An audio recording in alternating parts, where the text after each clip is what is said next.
Kilala ang Marikina sa paggawa ng matitibay na sapatos. Isa sa magagaling na sapatero sa Marikina ay si Tatay Rolando Santos na gumawa ng sapatos ni Pangulong Rodrigo Duterte. Ang isang pandikit, pagka mahinang klase ang ginamit mo, mahina ang sapatos. Kung magaling ang dikit, siguraduhang matibay ang sapatos. Sa mahabang panahon, ang kanyang lumang lamesa ang katulong niya sa paggawa ng mga sapatos. Surprise! At sa tulong ng isang kumpanya na sumusuporta sa mga local shoemakers, sinorpresa nila si Tatay Oli ng bagong lamesa.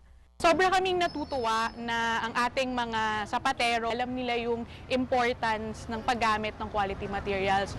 So kapag gumamit ka kasi ng dekalidad na materyales, for sure yung mga products mo matibay, in the long run, mas mura siya.